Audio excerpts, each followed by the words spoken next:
Alright, so have you heard about the candy crime wave that took Japan by storm in the 80s? It sounds like something out of a crime novel, but this was very real. The whole ordeal centers around a group calling themselves the Monster with 21 Faces, and the chaos they stirred up went way beyond just candy. Let's dive into the story because it's got it all. Kidnapping, ransom demands, poison threats, and a mystery that still baffles people today. So, the story kicks off in March 1984. Picture this. Katsuhisa Izaki, the head of a big candy company called Izaki Glico, is relaxing in the bath at his home in Osaka. It's a quiet night, until it's not. Out of nowhere, two armed, masked men burst into his house, pull him right out of the bath, and kidnap him. Imagine the shock. He's taken from his own home with no time to even get dressed. The next day, a ransom note shows up. These kidnappers demand a lot, 1 billion yen and 100 kilograms of gold. That's around $10 million today, and they give very specific instructions about where and how they want it delivered. It's clear these people have a plan, and they know what they're doing. But here's where things take a twist. Before Izaki's family or his company can even figure out if they'll pay the ransom, Izaki makes a break for it. 2 days into his captivity, he somehow manages to loosen his bindings and escape. There's one account that makes it sound like something straight out of a thriller movie. It's still dark, and he's tied up, but he gets himself loose, breaks down the door of this isolated warehouse they've stashed him in, and stumbles upon some railroad workers who help him call the police. Just imagine the relief, right? He's free, but he has no idea who the kidnappers were or why he was targeted. So at this point, you'd think the whole ordeal is over. But no, the kidnappers, or should I say the criminals, aren't done yet. They're about to take this crime spree to a whole new level. The people behind this weren't ready to just let it go because their kidnapping plan fell through. Soon after, they regroup and decide to get money another way. They send a new demand to Izaki's company Glico, this time threatening something terrifying. They claim they'll lace Glico candies with cyanide if they don't get paid about $480,000. Just to prove they're serious, they somehow sneak into Glico's headquarters and set parts of the building on fire. Talk about a wake-up call. At this point, everyone's in a panic. Glico starts pulling their products off store shelves. They're facing potential disaster, and the public's already on edge. The police are trying to get a handle on this, but they just keep coming up empty. Here's where things get even more intense, though. Back in the 1980s, Japanese police were known for solving almost every case they got. In fact, in 1983, they solved over 97% of murder cases and more than half of theft cases. But this Glico case, it's turning out to be a whole new level of difficult, and the police just can't seem to make progress. Pretty soon, the criminals start getting cocky. They're taunting the police openly. On April 8th, the press gets a letter, the first of many to come. This letter doesn't just taunt the police, it mocks them. To the stupid police, it begins, as if to say, "Are you even trying?" They call the police idiots and suggest that if they were really professionals, they'd have caught the criminals by now. And then, almost as if they want to prove they're the ones in control, they drop hints about the case, like where they got their supplies and what kind of car they're driving. It's like they're saying, "Catch us, if you can." These letters don't stop either. Over the next year and a half, they send over 100 letters to the police and media, each one filled with clues, or at least they seem like clues. They give all kinds of random details, like what factory gate they entered through, or the make of the typewriter they used. But no matter what, these hints lead nowhere. It's as if they're setting up a game that only they know how to play. This whole approach earned them the nickname Gekijo Hanzai, which means crime as theater, because they seem to be staging everything for the drama of it. Then, in June, the group starts calling themselves the Monster with 21 Faces. It's a nod to an old Japanese detective story by Edogawa Rampo, where the villain is this master thief who taunts the police and disguises himself so well that he could be anyone. This wasn't just some random nickname, it was a perfect fit. Like the character, These criminals were constantly one step ahead of the police, openly mocking them and daring them to keep up. It was clear that whoever these people were, they had a fascination with mischief and mystery. But their threats weren't just limited to Glico. By September, they set their sights on another candy giant, Morinaga and Company. Morinaga received letters demanding nearly $500,000, and when they refused to pay, the threats got darker. On October 8th, Japanese newspapers received a letter that sent chills down people's spines. It was addressed to moms throughout Japan. In the letter, the group claimed they'd laced Morinaga's candy with cyanide and warned parents to check for special labels on the packages. And here's the terrifying part. The very same day, stores across Japan started finding packages of candy labeled Danger, Cyanide. Even though not all of these packages tested positive for poison, at least one had a lethal dose. Thanks to the warnings, no one actually ate the poisoned candy, but the fear was real. People didn't know if they could trust anything on store shelves anymore. In the aftermath, the police launched a massive operation.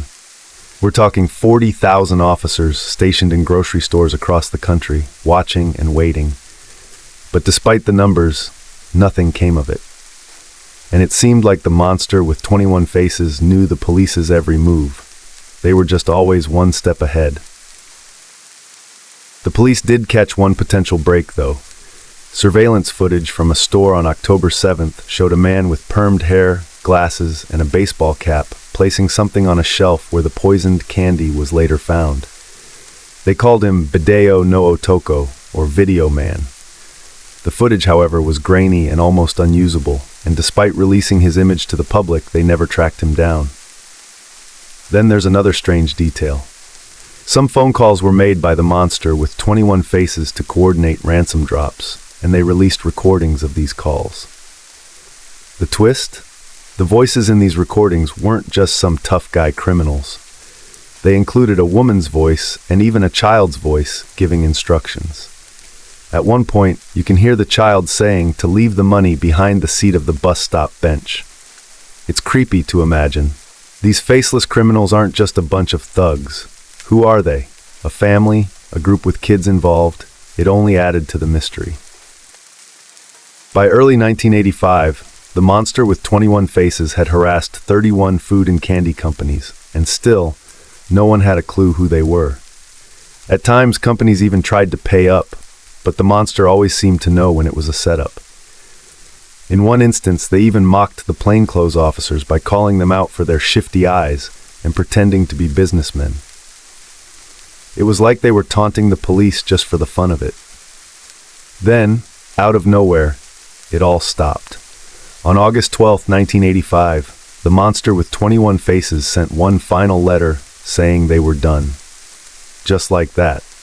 The letter came a year and a half after their crime spree began, and after they'd managed to send Japan's National Police Agency through the ringer, deploying over 130,000 officers in a wild goose chase that turned up absolutely nothing. So who were they? Over the years, a few theories have come up, but none of them have been proven. Theory 1, the inside job. Some people think that Katsuhisa Ezaki himself, the candy exec who was first kidnapped, might have been involved. The idea is that his escape seemed almost too perfect. But this theory doesn't hold up well. Ezaki's company lost a ton of money because of this, and they actually had to shut down production temporarily. So, if this was a publicity stunt, it was a terrible one. Theory 2, revenge against the candy industry. There's another theory that the group might have had a vendetta against the Japanese food industry. Back in 1955, a tragedy occurred when a stabilizer in Morinaga's powdered milk was contaminated with arsenic. Thousands of infants were affected, and many died. Decades later, survivors of this tragedy might have harbored some deep resentment. By 1984, they would have been in their late 20s or early 30s, possibly seeking revenge. But while it sounds plausible, there's no solid proof linking the monster to this incident. And Theory 3, the fox-eyed man. The most promising lead came when the police almost captured someone they called the fox-eyed man during a ransom stakeout in Kyoto.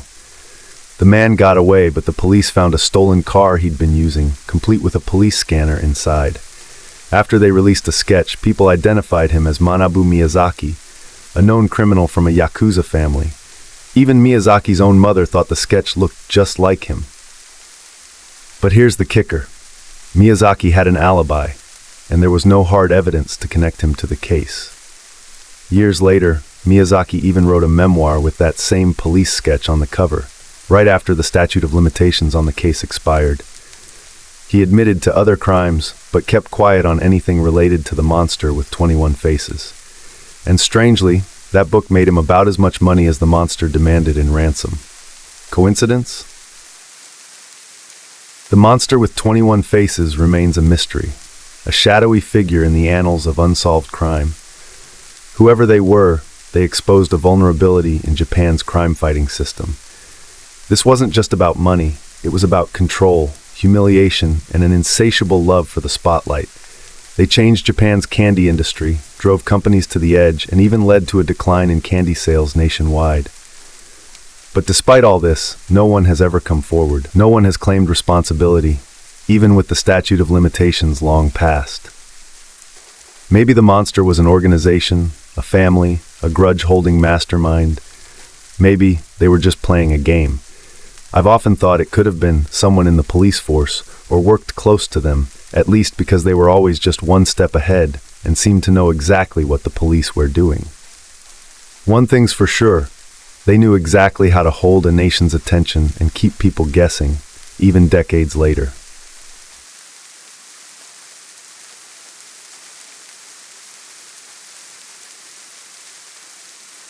Alright, so let's talk about George Reeves, the guy who brought Superman to life on TV for the first time. You know the type. Square jaw, perfect hair, and that big classic Hollywood smile. George was the original Superman, the face of the Man of Steel for a generation of kids in the 1950s. But his real life was, well, let's just say, way more complicated than anything his super alter ego faced on screen. Fame came with its own price, and what happened in the end? Well, let's just say there are more questions than answers. So George was born George Kiefer Brewer on January 5, 1914, in Woolstock, Iowa, a tiny little town most people have probably never heard of. His childhood wasn't exactly sunshine and roses. His parents split up while he was still a baby, and his mom, Helen, remarried to a guy named Frank Besselo. George took his stepdad's last name and grew up as George Besselo for a while. But then, Helen and Frank's marriage fell apart too. George's life was kind of rocky early on. He and his mom were always moving around, and he didn't have that stable family life that a lot of us would want. When he was about 15, George and his mom settled in Pasadena, California. Now, moving to California turned out to be a good thing for him. He was one of those kids who was just naturally talented at a lot of things. He was a musician, he boxed a bit, and he was into acting. He ended up at the Pasadena Playhouse, which was a pretty big deal. It was one of those places where future Hollywood stars were being trained, and George was good enough to stand out. One day, a Warner Brothers casting director spotted him, and just like that, he was on the path to Hollywood. So George's big break came with a small role in Gone with the Wind. Yep, Gone with the Wind. It was just a small part, but what a movie to be a part of. A true Hollywood classic. You'd think that would be a huge boost to his career, right? Well, yes, and no. George did get some roles in the early 1940s, but they were mostly supporting parts. Hollywood was interested in him, but he wasn't the leading man yet. Then, he got a solid role in a movie called So Proudly We Hail in 1943. It's one of those patriotic World War II movies, and George really got to show some chops there. People started talking about him as a potential star. But just as things seemed to be picking up, the world had other plans. The war broke out, and George, like a lot of young actors, joined the military. He served his time and put his acting career on hold. When the war ended, George returned to Hollywood. It was a different game. Some actors managed to jump right back into stardom, but for George, it wasn't that easy. Hollywood wasn't exactly rolling out the red carpet for him. He did some minor film roles, but his career just wasn't taking off the way he hoped. Around this time, he started looking at television, which was still pretty new but rapidly growing. He wasn't getting anywhere on the big screen, so he figured, why not give TV a shot? Then, in 1952, George got the role that would define his life: Superman in Adventures of Superman. This was big. I mean, it's hard to overstate how popular Superman was with kids back then.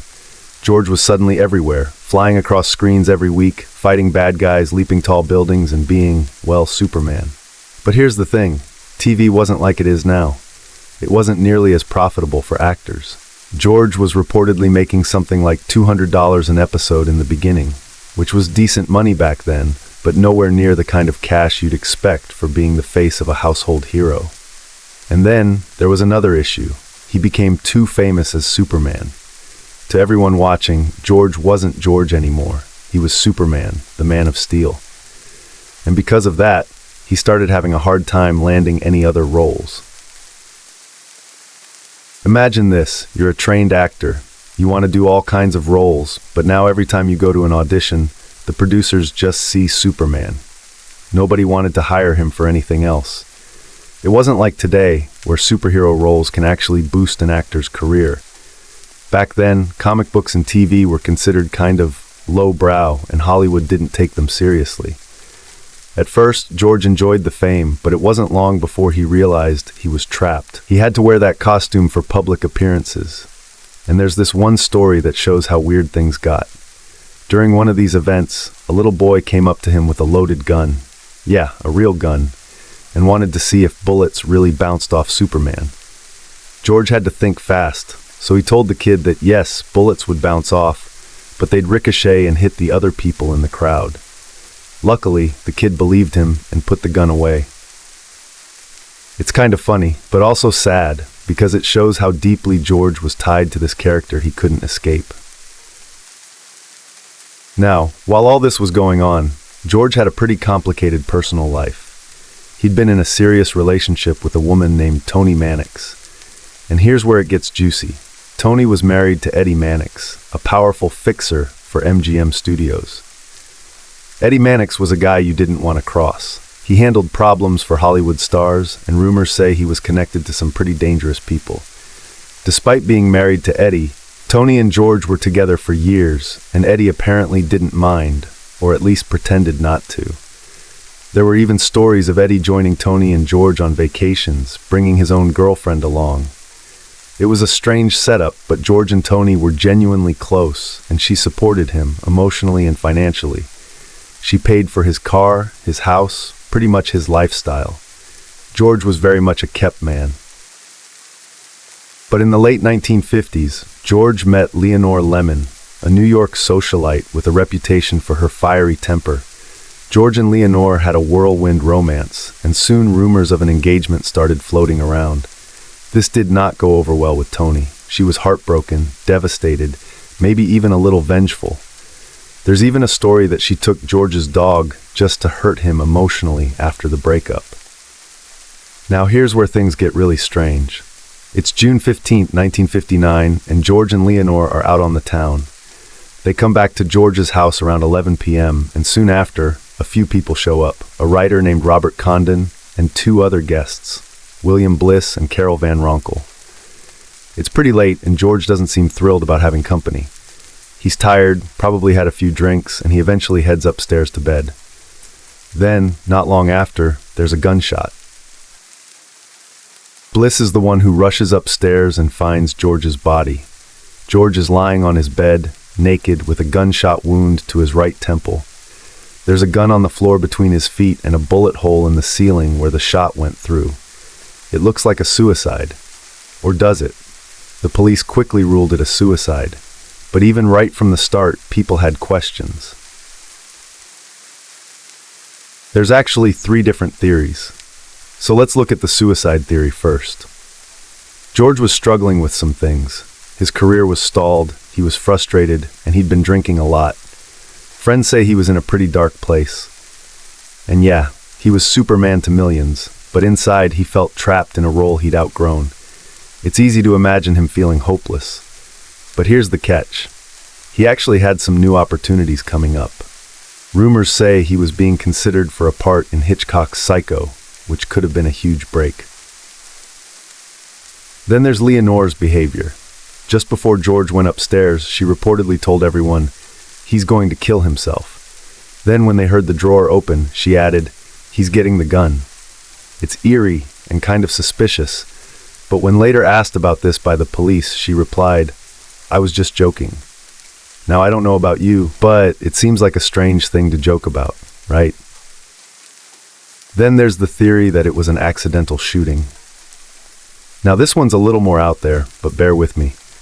Leonore was known for her temper, and maybe the two of them were arguing. Some people think she grabbed the gun, maybe intending to scare him or just out of anger, and it went off by accident. Afterward, they all panicked and came up with a suicide story to cover it up. And here's a weird little detail. 2 other bullets were found in the floor. Leonore said she accidentally fired them while messing around with the gun. So the police didn't seem to think this was relevant to the case, which is just bizarre to me. And then there's the murder theory, and this is where it gets dark. Some people think Eddie Mannix was involved. Remember, Eddie was powerful and connected, and he wasn't the kind of guy you crossed lightly. Maybe Tony was devastated by George leaving her, and Eddie decided to fix the situation.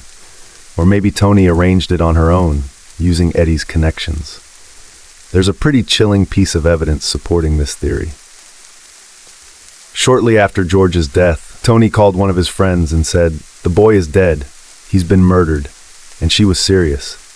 Years later, publicist Edward Lazzi, who knew Tony in her later years, claimed he witnessed her confessing to a priest. According to Lazzi, Tony admitted that she and Eddie had George killed, and she was terrified of going to hell because of it. Lazzi stayed quiet for years, fearing for his own safety, which makes you wonder, right? So, what really happened? Honestly, every theory has its problems. If it was suicide, why did so many details feel off? If it was an accident, could everyone really keep the story straight under pressure? And if it was murder, the way the room was situated and had no windows, that would mean slipping past 4 people without anyone noticing. Or maybe some of them were in on it? Personally, I think George's story is one of those mysteries we'll never fully unravel. He was a guy who became a legend, but he paid a steep price for it. People loved Superman, but they forgot about George, the man behind the cape. Whether he died by his own hand, by accident, or by something darker, his story leaves us with questions that might never be answered. And maybe that's fitting in a way. The man who played Superman was, in the end, only human. But what do you think? I would love to hear your theories.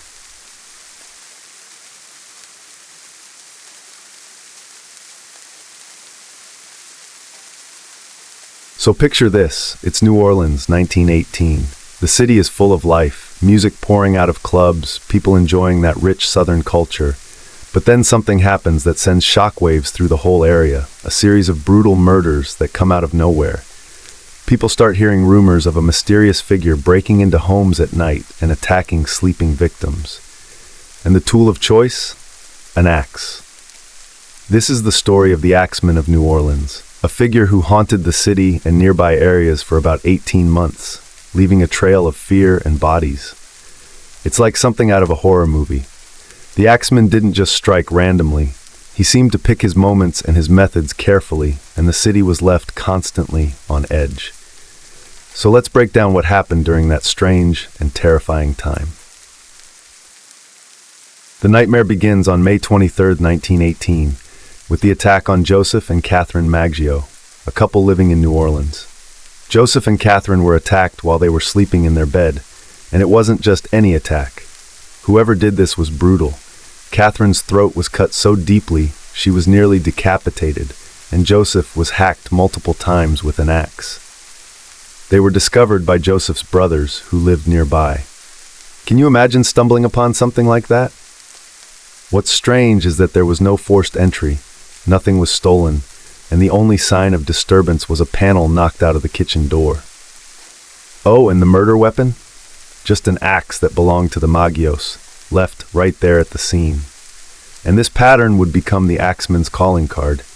He never brought his own weapons, only used whatever he found in his victims' homes. The randomness of it all, ordinary people attacked in their beds with their own tools, just made it more chilling. Less than a month later, another attack rocked the community. This time it was Louis Bessumer and his lover, Anna Lowe, who were attacked in their home on June 28, 1918. Louis survived, but Anna succumbed to her injuries weeks later. The way it happened was eerily similar to the Maggio attack. The attacker slipped into the home, used a weapon found on site, an axe once again, and slipped away without being caught. Anna described her attacker as a large white man with a hatchet, but that was as much detail as anyone could get. The city was already on edge, and it didn't help that there seemed to be no clear motive. The axeman didn't steal, he didn't seem to target wealthy people, and there was no pattern to the attacks except the violence and the choice of weapon. Then on August 5, 1918, Mrs. Ed Schneider was attacked in her home while she was 7 months pregnant. Amazingly, she survived and even gave birth a week after the attack. But 5 days later, on August 10th, 80-year-old Joseph Romano was found fatally injured by his nieces. They saw a dark, heavy-set man with a slouch hat leaving the scene. And while this might have been a glimpse of the axeman, no one could say for sure. At this point, the fear was palpable. The New Orleans press reported on armed citizens patrolling their neighborhoods, guarding their families through the night. Police were on high alert, pouring resources into solving this case, but still, they couldn't find a single solid lead. And for a while, the attacks stopped. But just as things were starting to settle, the axeman struck again, bringing with him a dark twist that would take the city's fear to a whole new level. The axeman resurfaced on March 10, 1919, 7 months after the last known attack. He attacked the Cortimiglia family, brutally injuring both Rose and Charles Cortimiglia, and tragically killing their 2-year-old daughter, Mary. And in classic axeman style, the weapon was an axe that belonged to the Cortimiglias. 5 days later, New Orleans was rocked by something totally unexpected. A letter to the Times-Picayune, allegedly written by the axeman himself. The letter, dated Hell, March 13, 1919, was filled with taunts, threats, and strange boasts. The writer claimed he wasn't human at all, but a fell demon from hottest hell, and he mocked the police's efforts to catch him. It was theatrical, almost surreal. But here's the kicker. The axeman claimed he had a fondness for jazz and warned that on the night of March 19th, he would spare anyone who was playing jazz music in their homes. The message was clear: jazz it or get the axe. It was an insane, spine-chilling threat, a killer telling an entire city to throw a party or risk his wrath. The letter even inspired a jazz song called Don't Scare Me, Papa, or The Axeman's Jazz, and that night, March 19th, jazz music filled the air all over New Orleans. People cranked up their phonographs, danced, and flocked to jazz clubs just to be safe. And, believe it or not, no one was killed that night. Maybe it was coincidence, or maybe the axeman was just toying with the city. Either way, he kept his word. After the infamous jazz night, the axeman continued his attacks, though the frequency dropped off. On August 10, 1919, a man named Steve Boca was attacked while he slept but managed to escape. Later that year, 19-year-old Sarah Lahman was also attacked but survived, though she couldn't remember the details. Then, on October 27, 1919, the axeman struck what's believed to be his last time, killing Mike Pepitone. His wife, Esther, reported seeing 2 figures fleeing the scene, but it was too dark to identify them. This is where the trail goes cold. So who was the axeman? Theories abound, each more complex and haunting than the last. One theory suggests that not every attack attributed to the axeman was actually his doing. The attacks weren't entirely consistent. Different witness descriptions, slightly different methods, and maybe even different motives. The killing of Mike Pepitone, for instance, is thought by some to be a mafia hit, possibly connected to a past killing by his father. Some even believe that the axeman's reign of terror inspired copycats who used the fear surrounding the original attacks to mask their own crimes. Now this one's a bit out there, but it has its followers. The letter's eerie language, The references to being a demon from hottest hell and his seeming ability to slip in and out of houses unnoticed led some to think of the Axeman as something other than human. Maybe he was some kind of supernatural being, able to pass through walls and strike without being seen. It sounds wild, but in a city like New Orleans, with its rich history of voodoo superstition and legends, it's not too surprising that some people would consider this. The most concrete suspect in this case was a man named Joseph Mumfre. Here's where things get interesting. After Mike Pepitone's murder, his widow Esther moved to Los Angeles and remarried. 2 years later, on the anniversary of her first husband's death, her new husband mysteriously vanished. Then, in December 1921, Mumfre came to her home, demanding money and threatening her.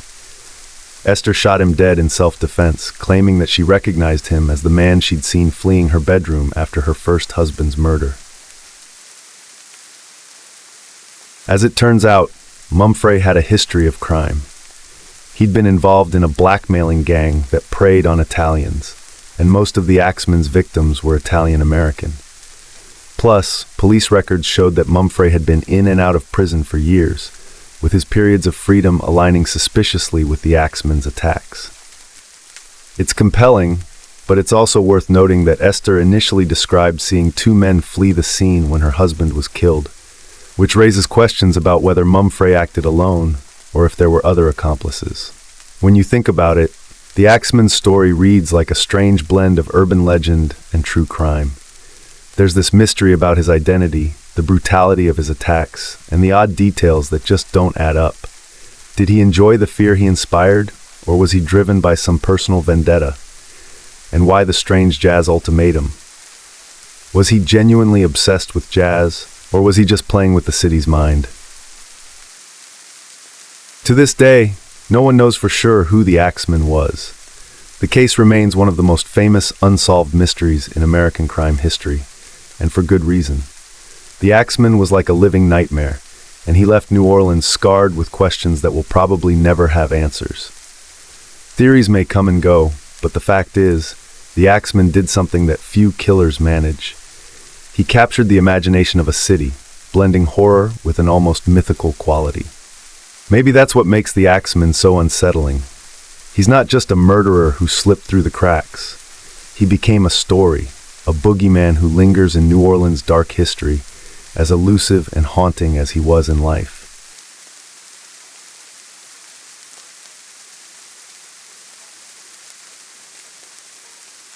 Okay, so for our last unsolved mystery, we have to talk about one of the most mysterious, unsettling, and downright puzzling events of the 20th century, the Dyatlov Pass incident. This story has it all: a remote mountain, a group of experienced hikers, and an eerie, inexplicable tragedy that has left people scratching their heads for decades. What happened to these hikers in the Ural Mountains in early February 1959? Well, let's take it from the beginning, because the details are as baffling as they are tragic.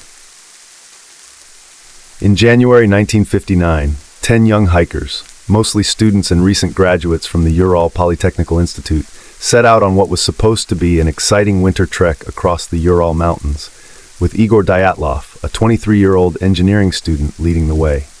These were no casual hikers. They were skilled, trained for this kind of rugged adventure. They planned to reach a mountain called Otorten, which was about 10 kilometers north of where they ended up. But, as we know, they never made it. One of the hikers, Yuri Yudin, started feeling unwell shortly after the trip began and decided to turn back.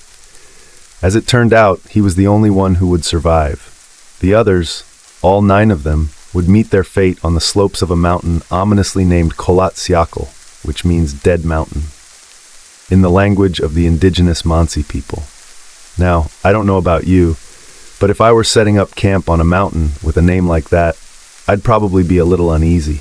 And considering what happened, maybe that eerie name was a sign of things to come.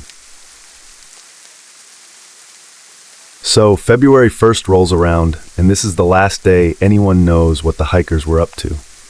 Based on their diaries and cameras recovered later, it seems they set up camp on an exposed slope of Dead Mountain. Not exactly an ideal place to stop. The weather was brutal, visibility was low, and temperatures were around minus 30 degrees Celsius. It's speculated that they might have stopped there because they'd lost their bearings, or maybe they wanted to challenge themselves by camping out in such a harsh spot. Whatever the reason, that decision would end up hauntingly significant. Days passed, and when the group didn't return by their expected date, their families grew worried. Soon, a search party was launched, but it would be weeks before rescuers would make a grim discovery at their campsite. And what they found was disturbing, to say the least. When searchers finally stumbled upon the camp, they were immediately struck by something strange. The hiker's tent had been slashed open from the inside. It was as if something had terrified them so much that they didn't even bother unzipping or opening it properly. They just hacked their way out, desperate to escape. Footprints showed that the hikers fled into the bitter cold, many of them without shoes or even proper winter clothing. Imagine it. Skilled hikers, in sub-zero temperatures, running through the snow half-dressed, barefoot, and with no sense of direction. It's terrifying to think about. Over the next several weeks, searchers would find the bodies of all 9 hikers, scattered across different spots around the campsite. Each body revealed a new piece of the mystery and a lot of disturbing questions. Let's start with Igor Dyatlov, the group's leader. He was found lying on his back in the snow, gripping a small branch. His injuries were mostly minor, just some bruises and abrasions, and his official cause of death was hypothermia. But why was he holding that branch? Was he trying to defend himself or climb something? It's unclear, but his body told only a fraction of the strange story. Then there was Yuri Doroshenko, found not far from Dyatlov, near a large cedar tree. He was partially undressed, shoeless, and had burn marks on his hands. It looked like he'd tried to build a fire, maybe as a last attempt to stay alive. But he also had bruises and injuries that suggested he'd been in some kind of struggle. Even stranger, a piece of his hand appeared to have been bitten off. Did he do it to stay awake or conscious, or was it out of sheer pain or cold? We just don't know. Then things get even more unsettling with the discovery of Ludmila Dubinina. Her body was found further down in a ravine, and her injuries were far more severe. She had multiple broken ribs, her chest was caved in, and, the most gruesome part, she was missing her tongue and some of her facial tissue. Medical examiners couldn't make sense of it. The official report listed her cause of death as chest trauma from a powerful force. But what could have done that? And what happened to her tongue? There are theories, but none of them feel quite satisfying. Another hiker, Yuri Krivonishenko, was found close to Doroshenko, also near the cedar tree. He too had burns on his legs and hands, and here's where things take another strange twist. His clothing tested positive for radiation. Yes, radioactivity.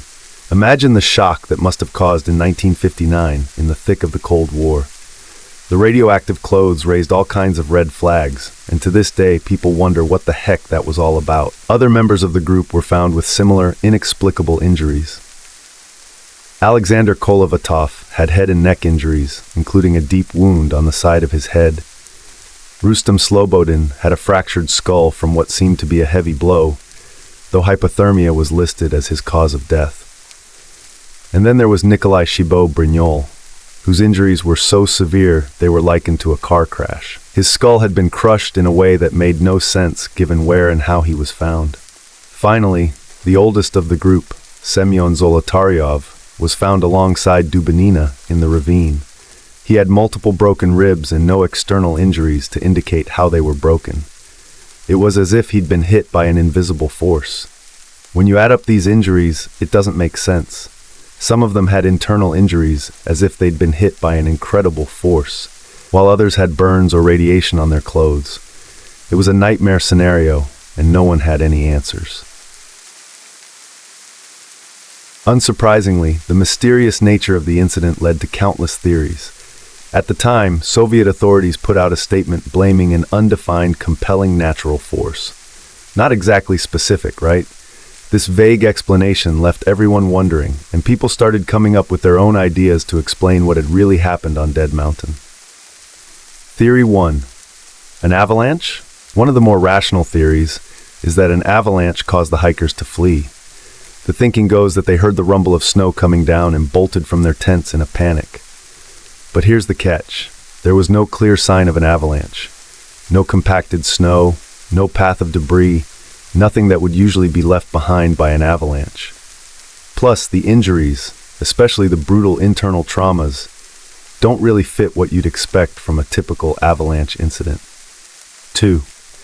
Military testing gone wrong.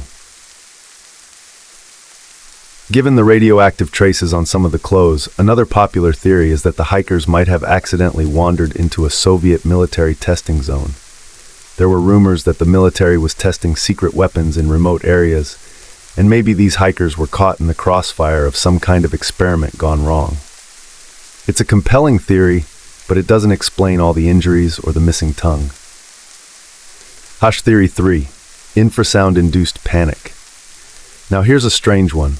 The idea that infrasound waves, low-frequency sounds that can cause feelings of panic, nausea, and discomfort, might have triggered the hikers to flee.